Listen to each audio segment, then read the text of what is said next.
যাদেরকে বাজারে যেতে হয় না তাদের অভিজ্ঞতা, যারা বাজারে যেতে হয় তাদের অভিজ্ঞতার থেকে আলাদা।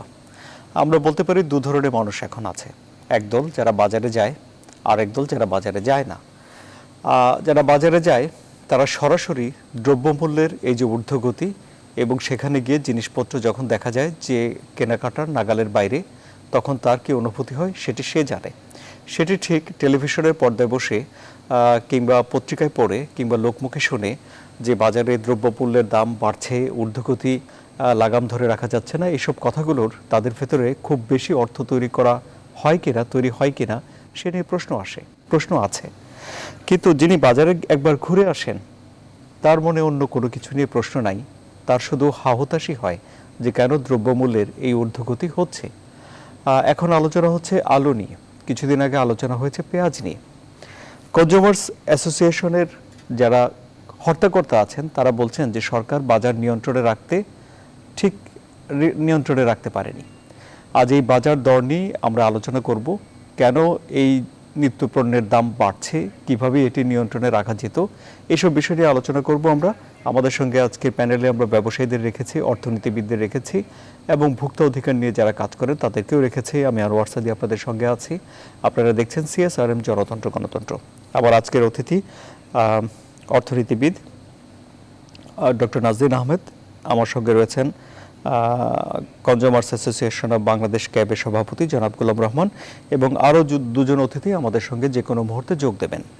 আমি আলোচনা শুরু করব ডক্টর নাজরিন আহমেদকে দিয়ে, যে এই যে নাগালের বাইরে নিত্যপণ্যের বাজার চলে যায় কেন, সেটি কি সবসময় কি নাগালের ভেতরে রাখার কোনো সূত্র নেই, কোনো কৌশল নেই? এখন বাজার অর্থনীতির সাধারণ সংজ্ঞায় আসলে নিয়ন্ত্রণ শব্দটি খুব কার্যকর হবে তেমন বলা যায় না। বাজার অর্থনীতিতে নিয়ন্ত্রণ মানে দাম বেঁধে দিয়ে প্রতিদিন সেই দাম খুব জোরে সোরে মনিটর করতে পারা যাবে, সব তেমন নাও হতে পারে। বাজার অর্থনীতির নানান রকম কৌশল থাকে, যেমন যখন কোনো জিনিসের দাম ঊর্ধ্বগতি হতে থাকে তখন যদি সাপ্লাই সাইডে কোনো জটিলতা থাকে সেটা দূর করার চেষ্টা করা হয়, যদি সেখানে সরবরাহের চেইনে কোনো সমস্যা থাকে সেটা দূর করার চেষ্টা করা হয়। সরকার তার কম দামে খোলা বাজারে পণ্যগুলো বিক্রি করতে থাকেন, টিসিবির যে সকল পণ্য আছে সেগুলো তারা কম দামে বিক্রি করেন। এইভাবে বাজারে এক ধরনের প্রতিযোগিতাটা রেখে দামটাকে নিয়ন্ত্রণের চেষ্টা করা হয়। কিন্তু অতি যেগুলো নিত্য প্রয়োজনীয়, বিশেষ করে দরিদ্র মানুষকে তাদের খাদ্যের জন্য যেটা দরকার, সেই ক্ষেত্রে কিন্তু সরকার সেই পণ্যগুলোর ক্ষেত্রে যখন এরকম ক্রাইসিস দেখা দেয় তখন দাম বেঁধে দেন এবং পর্যবেক্ষণের মাধ্যমে বিভিন্ন বাজার মনিটরিং এর মাধ্যমে সেই দামটা সেটা পালন করা হচ্ছে কিনা সেটা লক্ষ্য করেন। কাজেই বাজার অর্থনীতিতে সব পণ্যের দাম একেবারে নিয়ন্ত্রণ করে বেঁধে দেওয়া যাবে তেমন নয়, এবং এটা আসলে বাজার অর্থনীতির স্বাভাবিক গতিকে রাখার জন্য সেটা কাম্য নয়। কিন্তু তার মানে এই না যে লাগাম ছাড়া দাম হয়ে যাবে, সেখানে সরকার কিছুই করবে না তা না, কিন্তু অন্য ইনস্ট্রুমেন্ট গুলো ব্যবহার করা যায়। যেমন পেঁয়াজের ক্ষেত্রে আমরা জানি যে পেঁয়াজ অগাস্ট মাসের পর থেকে আমাদের দেশি পেঁয়াজের সাপ্লাই কমতে থাকে। সেই সময় যদি আমাদের প্রধান আমদানির উৎস ভারতের সাথে কোনো সমস্যা হয়, ভারতের উৎপাদনে কোনো সমস্যা থাকে, তখন সরকার আগে থেকে ইম্পোর্টের জন্য যারা ইম্পোর্টার তাদের মাধ্যমে ইম্পোর্টের জন্য ব্যবস্থা নিতে পারেন। ঠিক একইভাবে এবার আলুর ক্ষেত্রে আমরা কিন্তু সারা জীবন বা বিভিন্ন সময়ে আমরা বিগত বছরগুলোতে সাধারণত শুনি আলুর মৌসুমে কৃষকরা দাম পাচ্ছেন না, আলু ফেলে দিচ্ছেন, আমাদের এটা স্টোরেজ ব্যবস্থা নাই, অপচয় হচ্ছে, এটাই কিন্তু আমরা বেশিরভাগ শুনি। এমনকি আমরা এই আলুকে বিভিন্ন ভাবে রপ্তানির জন্য চেষ্টা করেছি, 20% ক্যাশ সাবসিডি দেওয়া হচ্ছে আলু রপ্তানিতে, এবং তাতে কিন্তু আমরা দেখছি বিপুল পরিমাণ আলু এই বছরও রপ্তানি হয়েছে। এখন দেখা গেল যে এই বছর আমরা একটা বড় রকমের জাম্প দেখতে পাচ্ছি আলুর দামে। এখন এইখান থেকে আমাদের লেসনটা হচ্ছে তাহলে আমরা রপ্তানিকে কতটা উৎসাহিত করব, কিংবা যখন বন্যা হলো, যখন সাপ্লাই চেইনের সমস্যা হলো তখন কি কিছু করণীয় ছিল কিনা। একেবারে দাম বেঁধে দিয়ে যেটা আমরা এখন লক্ষ্য করছি যে দাম বলে দেওয়া হয়েছে, কিন্তু তারপরেও প্রতিদিন মনিটর করে, কারণ কতক্ষণ কেউ কি যে সব দোকানে বসে থাকবে, এটা তো সম্ভব না। সেখানে নিয়ে আপনি জেল জরিমানাই বা কতটা হচ্ছে সেটা আমার লোকবলি বা আছে কিনা। কিন্তু এখানে যদি এখন অন্যরা যেমন ধরেন যদি সস্তায় দরিদ্র মানুষের জন্য আমরা যেভাবে ওপেন মার্কেট যেভাবে সেল করি সেইভাবে যদি আমরা আলু এখন সস্তায় বিক্রি করতে পারি তাহলে হয়তো বাজারে একটা কম্পিটিশন আসবে। অর্থাৎ ইনস্ট্রুমেন্ট আছে অনেক কিছু, বাজারকে নিয়ন্ত্রণ মানে বসে থেকে ঢাল তলোয়ার নিয়ে নিয়ন্ত্রণ তা না, নিয়ন্ত্রণের নানা কৌশল আছে, সেটা সময় মতো প্রয়োগ করা দরকার। আমাদের সময় মতো আমাদের বোঝা দরকার ছিল যে এই বছর যে এই যে বিপুল পরিমাণের রপ্তানি গুলো তো এলসি খুলেই হয়েছে, এই যে এত বেশি রপ্তানি হচ্ছে সেইখানে আমাদের সাপ্লাইয়ে কোনো সমস্যা হবে কিনা, কারণ আলু তো একদম সাধারণ মানুষের দৈনন্দিন একটা খাদ্য সামগ্রীর অংশ। কাজে আমি বলবো যে বাজার অর্থনীতিতে নিয়ন্ত্রণ শব্দটার এক্সপেকটেশন যদি হয় কেউ বসে বসে সারাক্ষণ নিয়ন্ত্রণ করছে তা না, কিন্তু এটার যে ইনস্ট্রুমেন্ট গুলো আছে এটা যথাসময়ে ব্যবহার করতে হবে। জি, আমি আপনার কাছে আবারও আসবো। আমি যেতে চাই, আমার সঙ্গে আছেন জনাব মোহাম্মদ মোশাররফ হোসেন, তিনি বাংলাদেশ কোল্ড স্টোরেজ অ্যাসোসিয়েশনের সভাপতি। আজকে আমি একটি সংবাদ দেখেছি যে রাজশাহী থেকে এসেছে, সেখানে বলা হয়েছে যে হিমাগারগুলোতে যেন এখন অভিযান চালানো হয় সে দাবি উঠেছে ওখানে, কারণ পর্যাপ্ত পরিমাণে আলুর মজুদ আছে, সরবরাহ ঠিক আছে, কিন্তু কোনো কোনো দোকানে আলু ফাঁকা পড়ে আছে, সেখানে আনা হচ্ছে না। অভিযোগ আছে যে দাম আরও বাড়ানোর জন্য এই হিমাগারগুলোতে আলু সংরক্ষণ করা হচ্ছে। কি বলবেন জনাব মোশাররফ হোসেন?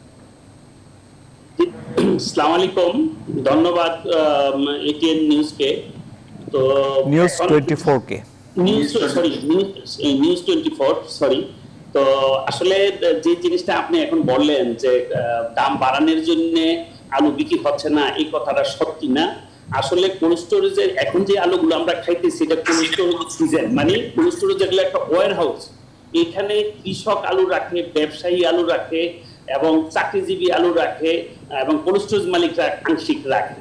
তো এখন এই সিজনে আলুগুলো বের হয়, তো এই বছর কি কারণে আলুর দামটা এই মুহূর্তে হঠাৎ করে বাড়ছে, এই জিনিসগুলো আমাদের অনুধাবন করা দরকার এবং এখানে আলোচনার সাপেক্ষে বাই করা দরকার তথ্যটা। আমরা কোল্ড স্টোর অ্যাসোসিয়েশন থেকে আমরা বলতে পারি, আপনার কি ধারণা কি কারণে বেড়েছে? আলু শর্টেজ। আলু এই শর্টেজ অর্থাৎ হলো গত বছর আমাদের আলু কোল্ড স্টোর প্রিজার্ভ হয়েছে 55 লাখ টন, এই বছর কোল্ড স্টোরেজ আলু প্রিজার্ভ হয়েছে 45 লাখ টন, 10 লাখ টন আলু প্রিজার্ভ কম হয়েছে ডিউ টু কোভিড-19। ওই টাইমে ঠিক মতন আলু কৃষক আনতে পারে নাই, জমিতে লোকজনের কৃষক ব্যবসায়ী এবং লেবার একত্র হইতে দেয় নাই, বিভিন্নভাবে বিভিন্ন সমস্যা হয়েছে, যার জন্য আলুর প্রিজার্ভ কম হয়েছে, এক নাম্বার। দুই নাম্বার হচ্ছে আলু এই বছর প্রোডাকশন কম হয়েছে। গত বছর প্রোডাকশন হয়েছে 1.5 লাখ টন, এই বছর প্রোডাকশন হয়েছে আমাদের এক্সপেক্ট 90 লাখ টন, সেখানে আপনি 15 লাখ টন মালের ঘাটতি আছে। আচ্ছা, ঘাটতিটা কেন হলো সেটা আপনারা বুঝতে পারবেন। গত 2-3 বছর পর বিজনেস খুব খারাপ গেছে, ব্যবসায়ীরা লস করছে, কৃষক লস করছে, কোল্ড স্টোরেজ মালিক লস করছে, সবাই লস করছে। ওইটার এফেক্ট এই বছর আলুর চাষ কম হয়েছে এবং ক্রপ কম হয়েছে, যার জন্য 15 লাখ টন মাল এই বছর আলু কম হয়েছে এবং আমাদের স্টোরেজ 10 লাখ টন কম হয়েছে। আচ্ছা আসেন, এখন যে হঠাৎ বাজারটা বাড়লো কিন্তু মাত্র 15 দিন আগে, এর আগে কিন্তু এত বাড়ে নাই। এখন বাড়ার কারণটা কি? আমাদের যে স্টক থাকা দরকার, সেটি সামনে যে সিজন আসছে ডিসেম্বর মাসে নতুন আলু বের হয়, ডিসেম্বর আগে। তো এখন নতুন আলু বের হলে আগাম চাষ হয়, আগাম চাষটা সেপ্টেম্বরে হয়, সেপ্টেম্বর নভেম্বরে আগাম চাষ হয়। এই বছর সেপ্টেম্বরে চাষ হয় নাই, এখন অক্টোবর চলতেছে, অক্টোবর মাত্র এখন চাষ করতেছে, এখানে একটা মাস পিছিয়ে গেছে চাষ এবং নতুন আলু 1 মাস পরে আসবে। সেই ক্ষেত্রে এই যে গ্যাপটা সৃষ্টি হয়েছে, এখন কৃষক ব্যবসায়ী সবাই মনে করতেছে একটা গ্যাপ সৃষ্টি। আপনি কি আমাকে একটা তথ্য দিতে পারেন যে এই মুহূর্তে হিমাগারগুলোতে ঠিক কি পরিমাণ আলু মজুদ আছে? এখন এই মুহূর্তে কোল্ড স্টোরেজ গুলো মজুদ আছে প্রায় 23 লাখ টনের মতো মাল, তার মধ্যে 10 লাখ টন আছে বীজ আলু, 10 লাখ টন আছে বীজ আলু, বাকি 13 লাখ টন মাল আমাদের খাওয়ার আলু আছে। আচ্ছা, এবার আমি আপনাকে একটা ছোট প্রশ্ন করতেই চাই, সেটি হলো যে আর 1 মাস মাত্র সময় আছে, আর 13 লাখ মেট্রিক টন আলু লোকজনের হাতে দেওয়ার মতো আপনাদের হাতে আছে। আমাদের 1 মাসের জন্য চাহিদা কত লাখ মেট্রিক টন? এই 13 লাখ মেট্রিক টন আলু কি 1 মাসে শেষ হয়ে যাবে বাজারে? না, আমি তথ্যটা আরেকটু কারেকশন করেন। আর এই মাসটা চলতেছে অক্টোবর, সামনে নভেম্বর ডিসেম্বর 2.5 মাস আছে। আচ্ছা, পুরো 2.5 মাস বাকি আছে। ডিসেম্বরের ফার্স্ট উইকে যে নতুন আলু আসবে, এই বছর ফার্স্ট উইক আসবে না, এই বছর আসবে ডিসেম্বরের শেষে। এক মাসে কতটুকু আলু লাগে তাহলে? আমাদের এক্সপেকটেশন 1 মাসে আলু লাগে 7 থেকে 8 লাখ টন। আচ্ছা, তাহলে তো 2 মাস মোটামুটি পার হয়ে যেতই। শুধুমাত্র 1 মাসে উৎপাদন কম হবে, বাজারে নতুন আলু 1 মাস দেরিতে হবে, এই একটি মাত্র তথ্যের উপর ভিত্তি করে এই যে আলুর বাজারকে এইভাবে অস্থিতিশীল করে তোলা হলো, এটি কি মানা যায়? বলে কি ততটা হয়েছে? বাজার হঠাৎ করে 15 দিনের জন্য বাড়ছে, এটা ঠিক আছে। আপনার কি মনে হয়নি যে ততটি হয়নি? সরকার আলুর দাম বেঁধে দিয়েছে এবং সরকার একটি সিদ্ধান্ত সরকার দেওয়ার পর সেই সিদ্ধান্ত মানা হচ্ছে না। গণমাধ্যমে আমরা দেখতে পাচ্ছি যে বিভিন্ন জায়গাতে বেঁধে দেওয়া দামের চেয়ে বেশি দামে আলু বিক্রি হচ্ছে। এই যে এই তথ্যটি কি ভয়াবহ নয় যে সরকার বাজার নিয়ন্ত্রণ করতে পারছে না? সরকার একটা পণ্যের দাম সরকার নির্ধারণ করে দিয়েছে এবং সেই পণ্যের দাম সরকারি সিদ্ধান্ত কেউ মানছে না, অথচ যে আলু আছে তা দিয়ে আপনি বলছেন যে 2 মাস বাংলাদেশের মানুষ চলতে পারবে এবং শুধুমাত্র 1 মাস পরে, স্বাভাবিক সময়ের চেয়ে 1 মাস পরে আলু উৎপাদিত হয়ে বাজারে আসবে। এই 1 মাসের গ্যাপের জন্য বাজারে এত বড় একটি কাণ্ড ঘটে গেল কেন? আমি আবার ক্লিয়ার করি, আপনি যেটা বলতেছেন ক্লিয়ার করি। এখন 1 মাসের বেশি সময় আর যে আলু আছে আলুটার শর্টেজ। এখন যে গভর্নমেন্ট যে দামটা বেঁধে দিছে 23 টাকা কেজি, এখন 23 টাকা কেজি কিন্তু 22 থেকে 23 টাকা কেজি কিন্তু কস্টিং। এখন 23 টাকা যে আপনার দামটা সরকার বেঁধে দিছে, আমাদের কৃষি মন্ত্রণালয়ের খামারবাড়ির যে ডিজি মহোদয় দরটা ফাইনাল করছে, এখানে আমি একজন ব্যবসায়ী হিসাবে মনে করি যে এই দরটা সেটেল করার সময় 10 জন কৃষক 10টা ডিস্ট্রিক্টের, রংপুর, দিনাজপুর, রাজশাহী, মুন্সিগঞ্জ, 10টা কৃষক বড়, 10টা বড় ব্যবসায়ী, 10টা আড়তদার এবং কোল্ড স্টোরেজের মালিক সবাইকে দায়িকা যদি বসে একটা মিটিং করে আলোচনা কইরা কি পরিমাণে আলু বর্তমান আছে তথ্য ভিত্তিক কোল্ড স্টোরেজ গুলো থেকে অ্যাকচুয়াল তথ্যটা বাই কইরা আমাদের সামনে বীজ কতটুকু লাগবে, খাবার আলু কত আছে, টাইম কত আছে, নতুন আলু কখন আসবে, এই ক্ষেত্রে বাজারটা কত নির্ণয় করলে জাস্টিফাইড হবে, এইগুলো কিন্তু আলোচনার প্রয়োজন ছিল। আলোচনার প্রয়োজন কেন হইলো আমরা জানি না, এটা আমাদের সাথে যোগাযোগ হয় নাই, কারোর সাথে যোগাযোগ হয় নাই। কৃষি মন্ত্রণালয়ের থেকে খামারবাড়ির যে আমাদের অধিদপ্তরের যে মহাপরিচালক মহোদয় আছেন, ওনারা বসে একটা রেট করে দিচ্ছেন। এখন আসেন, এই রেট করাতে যখন কৃষক ব্যবসায়ী মাল বিক্রি করছে কিছুদিন আগে 40 টাকা কেজি, এখন বাইরে দিছে 23 টাকা, এখন কেউ বিক্রি করতেছে না। এখন আমাদের নর্থ বেঙ্গল, আমি কথা বলছি আজকে, আমাদের মুন্সিগঞ্জ কথা বলছি, কেউ বিক্রি করতে আসতেছে না, কেউ কিনতেও আসতেছে না। এখন সমস্যাটা হয়ে গেছে, প্রাইসটা রিভিউ না করা পর্যন্ত আমার মনে হয় জিনিসটা ঠিক হবে না। জি, আমি আপনার কাছে আমি আবার আসব। জনাব গোলাম রহমান, ব্যবসায়ী তার নিজের প্রফিট দেখবেন, হিমাগারের যারা মালিক আছেন তারাও ভাড়া ইত্যাদি সবকিছু নিজেরা বুঝে নেবেন, সরকারও দাম নির্ধারণ করে দিবেন। কিন্তু যার পকেটের মধ্যবিত্ত এবং নিম্ন মধ্যবিত্ত যারা সীমিত আয়, মাস শেষে একটা নির্দিষ্ট অঙ্কের টাকা আয় করে এবং তা দিয়ে টেনে টুনে চলে, তারা বাজারে গিয়ে হা হতাশ করবে। কি বলবেন আপনি? প্রথমত সরকারি তথ্য আর হিমাগারের সমিতির সভাপতি তার তথ্য, তার মধ্যে একটা বড় ধরনের ফারাক আছে। এর মানে পরিসংখ্যানে কোথাও একটা গন্ডগোল আছে।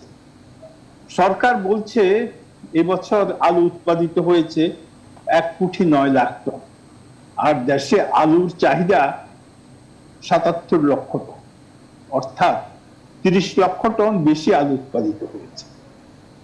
সরকারের তথ্য যদি সঠিক হয়ে থাকে, আলুর সংকটের কোনো যৌক্তিক কারণ নেই। আর কিছুক্ষণ আগে অন্য কোন একটা চ্যানেলে দেখলাম যে মুন্সিগঞ্জে হাজার হাজার বস্তা আলু বিভিন্ন হিমাগারে আছে, কিন্তু যে কথাটি আমাদের হিমাগার সমিতির নেতা বললেন যে কেউ বিক্রি করছে না, কারণ তারা প্রত্যাশা করছেন আরো বেশি দামে হয়তো বিক্রি করা যাবে। এখন সরকার দাম বেঁধে দিয়েছে, মুক্তবাজার অর্থনীতিতে দাম বেঁধে দিয়ে মূল্য নিয়ন্ত্রণ করাটা কতটুকু সম্ভব সে ব্যাপারে আমার সন্দেহ আছে। তবে সম্ভব যদি কথা এবং কাজের মধ্যে একটা সমন্বয় থাকে। সরকার তো রেফারির ভূমিকা পালন করে, খেলার একটা নিয়ম থাকে, ব্যবসায়ী ব্যবসা করবে, লাভ করবে, আবার ভোক্তার স্বার্থও দেখতে হবে, এবং এই দায়িত্বটা সরকারের। এখন সরকার যদি কেউ দুষ্কর্ম করে সরবরাহ বাধাগ্রস্ত করে থাকে, তাহলে তাকে লাল কার্ড দেখাতে হবে, তাকে মাঠের বাইরে পাঠিয়ে দিতে হবে। যদি উপযুক্ত শাস্তি দ্রুত না নেওয়া হয় এবং উপযুক্ত তত্ত্বাবধান না হয়, তাহলে বাজার নিয়ন্ত্রণে আসবে না। যারা অতি মুনাফা করার চেষ্টা করছে বা কিছুটা সফলকামও হয়েছে, তাদের দৌরাত্ম্য আরো বেড়ে যাবে। এবং আমরা যারা ভোক্তা আছি, সাধারণ ভোক্তা, বিশেষ করে নিম্নবিত্ত এবং নিম্ন মধ্যবিত্ত, উচ্চবিত্তের তো কোনো সমস্যা নাই, নিম্নবিত্ত এবং নিম্ন মধ্যবিত্ত, তাদের নাভিশ্বাস এমনিই উঠেছে, সেইটা আর কি আরো দিন দিন বাড়বে। হ্যাঁ, সরকার বেঁধে দেওয়ার পরে এবং কিছু তত্ত্বাবধানের ফলে দাম কিন্তু 5-7 টাকা করে কমে গেছে। এর মধ্যে এটাকে আরো জোরদার করা দরকার। আমি জানি না এই যে 23 লক্ষ টন হিমাগারে আছে না 30 লক্ষ টন আছে, তবে হিমাগারে পর্যাপ্ত মজুদ আছে বলে সাধারণের ধারণা, সরকারেরও তাই ধারণা বলে আমার বিশ্বাস। জি, ডক্টর নাজিম আহমেদ, তাহলে কি এই পরিসংখ্যানের গরমিলের বিষয়টির কারণেই কি বাজার উল্টাপাল্টা হয়ে যাচ্ছে? বাজারের লোকজন কি যারা যান তারা কি পরিসংখ্যান দিয়ে বাজারে যে জিনিসটাকে দেখেন? সেটা তো না। মানে যেটা একটু আগে আমাদের একটু গুরুত্বের সাথে কয়েকটা তথ্য একসাথে মিলাতে হবে। প্রথমত, একটু আগে আমরা এই কতক্ষণের আলোচনায় বুঝে গেলাম যে এবছর উৎপাদন কম হয়েছে, এবং যতখানি না কম হয়েছে সেটাকে হিমাগার পর্যন্ত আনা কিংবা সংরক্ষণ পর্যন্ত আনার ক্ষেত্রে সমস্যা ছিল আমাদের লকডাউনের কারণে, বা এই বছরের পরিস্থিতি স্বাভাবিক ছিল না বলে। This is one thing. দ্বিতীয় যেটা হয়েছে যে এই বছর যখন আমাদের যে বিপুল পরিমাণ ত্রাণ কার্য যেটা হয়েছে, সেইখানেও কিন্তু অন্যতম প্রধান একটা ত্রাণ সামগ্রী ছিল কিন্তু আলু। সেখানেও নর্মালি আমরা যেভাবে কনজিউম করি তার থেকেও কিন্তু বেশি এটার কনজাম্পশন অনেক ক্ষেত্রে হয়েছে। 3 নম্বর, যদি এবছরের আপনি রপ্তানি দেখেন আলুর, তাহলে দেখবেন যে গত বছর যেখানে $3.5 লাখ ডলারের মতো আমাদের, $3.5 লাখ ডলার, টন না কিন্তু, আমি টাকার অঙ্কে মানে কারেন্সিতে বলছি, $3.5 লাখ ডলারের রপ্তানি আয় হয়েছিল আলু রপ্তানি করে। সে বছর সেই দিক থেকে এবছর প্রায় $1.5 কোটি আয় হয়েছে। তার মানে এই থেকেও বোঝা যাচ্ছে যে রপ্তানির পরিমাণও বেড়েছে, কারণ 20% ভর্তুকি দেওয়া হয়েছে আলু রপ্তানিতে। কারণ তার আগের বছরগুলোতে কিন্তু বিপুল পরিমাণ আলু উৎপাদন হয়ে অনেক নষ্ট হয়েছে, ব্যবসায়ীদের লস হয়েছে, এবং অনেক আলু সংরক্ষণ করা যায় না কারণ আমাদের এনাফ হিমাগার নাই। ফলে এই বছর রপ্তানিও বেশি হয়েছে। তাহলে উৎপাদন কম হওয়া, ত্রাণ বা অন্য কাজে বেশি ব্যবহৃত হয়ে যাওয়া, রপ্তানি বেশি হওয়া, এর ফলে যেটা হয়েছে, এখন শুনে মনে হচ্ছে 23 লক্ষ টন আলু আছে, এটা যেটা বললেন ওনারা যে 8 লক্ষ টনের মতো প্রতি মাসে হলে এটা তো 2 মাস 2.5 মাসের জন্য এনাফ। তো মুশকিলটা হচ্ছে ওই যে ইনফরমেশনটা বাজারে আছে যে একটা মাস দেরি হয়ে গেছে নেক্সট ইয়ারের যে উৎপাদনের যে ফসলটা লাগানোর, সেখানে পাশাপাশি এই সাপ্লাইটা নাই। নরমালি আমার কাছে যদি 100 টাকার আলু থাকে, এখন আমার কাছে 50 টাকার ধরেন আছে, এটা যে কোনো কারণেই হোক এখন ওনাদের কাছে নাই। এই ইনফরমেশন যখন হয় একটা মুক্তবাজার অর্থনীতিতে, আমরা বলি ইনফ্লেশনারি এক্সপেকটেশন। একজন হয়তো কোথাও থেকে শুরু করলো, যেহেতু এটা নিত্য প্রয়োজনীয় পণ্য, এখান থেকে আরেক ব্যবসায়ীর কাছে গেছে, সেখান থেকে আরেক ব্যবসায়ীর কাছে গেছে, ইনফরমেশনটা চলে গেছে। ফলে হচ্ছে কি, প্রত্যেকেই চিন্তা করছে যে না, দামটা হয়তো আরো বাড়বে, ক্রেতাও মনে করছে আরো দাম বাড়বে, বিক্রেতাও মনে করছে আরো দাম বাড়বে। এর ফলে এটা ঠিক আসলে সিন্ডিকেশন না, নিত্য প্রয়োজনীয় দ্রব্যের ক্ষেত্রে এই ইনফ্লেশনারি এক্সপেকটেশনটা বাজার মূল্য বৃদ্ধির ক্ষেত্রে ভূমিকা রাখে। এখন এই এতগুলো উপাদান একত্রিত হবার পরে যেটা বলছিলেন, আমি ওই জায়গাটা একটা এগ্রি করি যে দামটা যেটা বেঁধে দেওয়া হয়েছে, এটা এখন 23 হবে না এটা 33 হবে, সেই জিনিসটা আসলে আলোচনা করে নেওয়ার দরকার ছিল। যে অনেক আলু কিন্তু যেটা এতদিন কোল্ড স্টোরেজে আছে এটাতে কিন্তু খরচ হয়েছে, যেটা আপনি বলছিলেন, সেই খরচটাকে মিলিয়ে এই আলুর দামটা যদি একটা রিজনেবল বেঁধে দেওয়া হয়, এটা ব্যবসায়ীদের সাথে আলোচনা সাপেক্ষে, তাহলে কিন্তু এটা ইমপ্লিমেন্ট করা সহজ হবে। যেটা জনাব গোলাম রহমান বলছিলেন যে খুব, বা আমিও মনে করি যে বেঁধে দেওয়া খুব হয়তো সম্ভব না, কিন্তু সরকার যদি সস্তায় আলু বিক্রি করতে থাকে, যেটা আমরা বলি যে ওপেন মার্কেট সেলে যখন হয়, সেভাবে যদি করে, তাহলে কিন্তু ওইটা যদি সরকার পারে তাহলে অন্যরাও পারবে। সেই জায়গাতে আমি মনে করি যে ইমিডিয়েটলি ব্যবসায়ীদের সাথে বসে এই দামটা রিজনেবল একটা দাম বেঁধে দেওয়া উচিত। এবং তার পাশাপাশি আমি মনে করি যে আমাদের এখনই একটা চিন্তা করতে হবে যে আগামীতে আমরা এই এক্সপোর্টটাকে কিভাবে দেখব। আমরা কি একদিকে যদি আমি স্টোরেজ বাড়াই, আমার রাখার যদি ক্ষমতা থাকে, তাহলে আমাদের এক্সপোর্টের ক্ষেত্রে ভাবতে হবে, কারণ এটা কিন্তু আমাদের নিজেদের একটা কনজাম্পশন পণ্য। কয়েক বছর আমরা দেখেছি রাস্তায় পর্যন্ত আলু ফেলে দিয়েছে, আমরা সেটাও দেখেছি।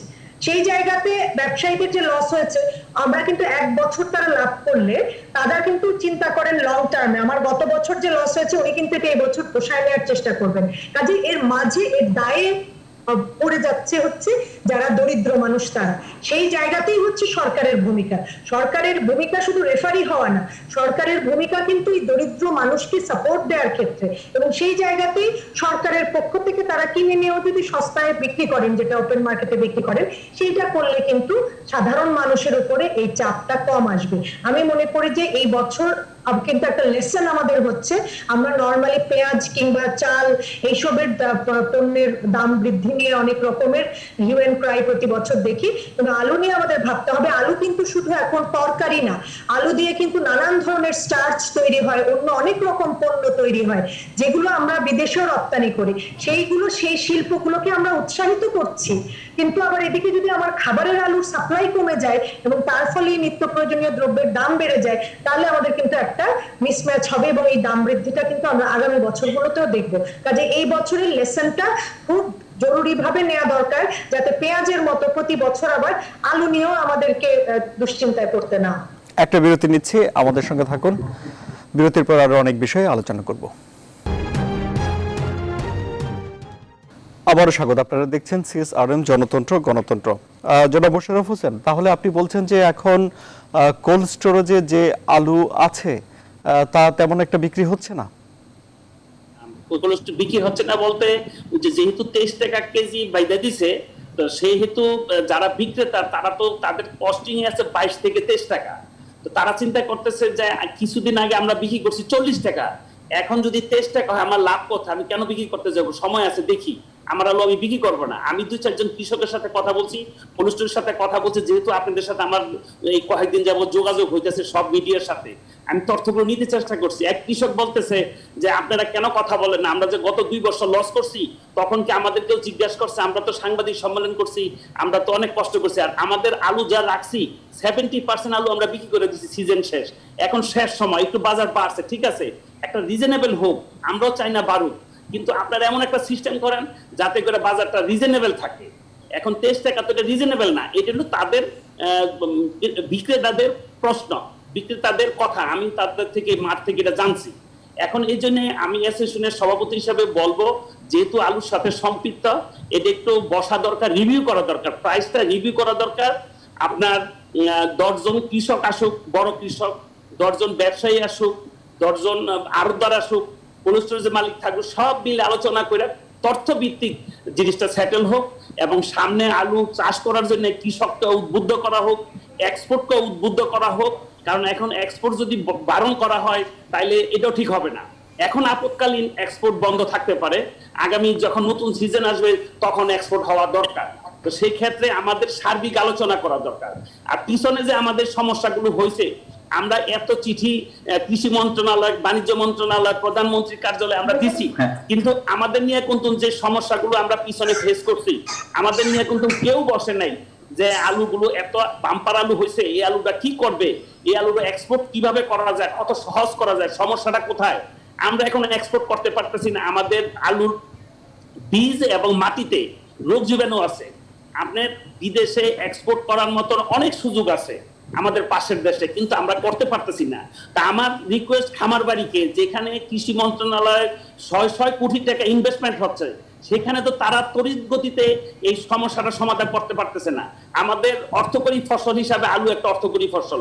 আমি মনে করি প্রচুর আলু এক্সপোর্ট করে বৈদেশিক মুদ্রা অর্জন করা সম্ভব, কিন্তু আমরা যেই পরিমাণে এক্সপোর্ট করি খুবই কম, খুবই কম আমাদের তুলনায়। এই ক্ষেত্রে খামার বাড়ি কি করতে পারে, এই বিষয়গুলো নিয়ে তদারক করতে পারে। আমরা মনিটরিং সেল করতে বলছি এক্সপোর্টের ব্যাপারে। রপ্তানি এবং রপ্তানি আইন নিয়ে অবশ্যই আপনার কথা শুনবো, কিন্তু তার আগে আমাদের নিজেদের যারা বাজারে গিয়ে আলু কিনতে পারছেন না তাদের কাছে আলুটি কিভাবে সহজলভ্য কম দামে করা যায় সে বিষয়ে জানবো। আমরা মোহাম্মদ হেলাল উদ্দিন আমাদের সঙ্গে যুক্ত হয়েছেন। তিনি এফবিসিসিআই এর সাবেক ভাইস প্রেসিডেন্ট এবং তিনি এখন দোকান মালিক সমিতির সভাপতি। জনাব হেলাল উদ্দিন, কিভাবে তাহলে এই পণ্যের নিত্য প্রয়োজনীয় পণ্যের দাম নিয়ন্ত্রণে রাখা? ধন্যবাদ সাদি ভাই। বিষয় হচ্ছে নাজনীন আপার কথা আমি শুনছিলাম, এই কথাগুলো কিন্তু আমি গত সপ্তাহে একটা টিভিতে বলেছি এবং নাজনীন আপা আমার চেয়ে অনেক সুন্দর করে বলেছেন। বিষয়টা হচ্ছে এখন সরকারকে যে কাজটি করতে হবে, কালকে সরকার শুধু ঘোষণা দিয়ে দেয় যে আলু আমদানি করতে দেওয়া হবে এবং যারা আলু আমদানি করবে তাদেরকে 2% ইনসেন্টিভ দেওয়া হবে। দেখেন কালকে আলুর দাম কমে যাবে। বিষয়টা খুব সহজ। আপনি কখন জিনিসের দাম বাড়াবেন, কখন জিনিসের দাম কমাবেন, এটা তো সরকারের বিষয়, রাষ্ট্রের বিষয়। এখন আপনি দাম বেড়ে গেছে, সিন্ডিকেশন হয়েছে, ব্যবসায়ীরা এক ধরনের চক্রান্ত করে দাম বাড়িয়ে দিয়েছে। যদি ব্যবসায়ীরা সবসময় জিনিসের দাম বাড়াইতে পারতো তো সব জিনিসের দাম বেড়ে থাকে। ব্যাপারটা কি এত সহজ? ব্যাপারটা তো সহজ না। যখন ওপেন মার্কেট ইকোনমি, আপনি ধরেন আপনি যেন অন্যান্য জিনিসের দাম কেন সহজে পারেন, যেমন তেলের দাম, চিনির দাম, এগুলো দেখবেন যে কোনো লোক আমদানি করতে পারছে। বাট চাল যখন তখন আপনি আমদানি করতে পারবেন না। সরকার না চাইলে আর চাল আমদানি করা যায় না, সরকার না চাইলে আলু আমদানি করা যায় না, সরকার না চাইলে কাঁচামরিচ আমদানি করা যায়। অর্থাৎ আমাদের কৃষিজাত কিছু পণ্য আছে যেগুলো সরকারকে চাইতে হবে যে হ্যাঁ এই মুহূর্তে আমাকে এই আমদানির নির্দেশনা দিতে হবে, এবং এইগুলো কিন্তু সবই ফোরকাস্ট আমাদের। আপনি দেখেন এবার আমন ধানটা মার খাচ্ছে, এটা কিন্তু আমি আজকে থেকে 1 মাস আগে বললাম একটা টেলিভিশনে যে আমন ধান মার খাবে, যেহেতু সেই কারণে চালের দামটা বেড়ে যেতে পারে। এইগুলো যদি আমাদের মন্ত্রণালয় এগুলো খেয়াল না রাখে, যেটা এর আগেও আমাদের গোলাম রহমান স্যার বারবার বলেছেন, আমিও অনেকবার বলেছি যে আসলে ভোগ্য পণ্যের জন্য আলাদা একটি সংস্থা থাকা দরকার যারা ভোগ্য পণ্য নিয়ে কাজ করবে, তবেই কিন্তু আসলে কৃষক ভালো থাকবে, ভোক্তা ভালো থাকবে, ব্যবসায়ীরা ভালো থাকবে। এখন দেখেন যেই লোক সারাদিনে 1 মণ আলু বিক্রি করতো সেটা না, কিন্তু অনেক বেশি সংস্থা হলে তো আবার সমন্বয়ের দরকার পড়ে। আমাদের তো সমন্বয়ের একটু ঝামেলা আছে, তাই না?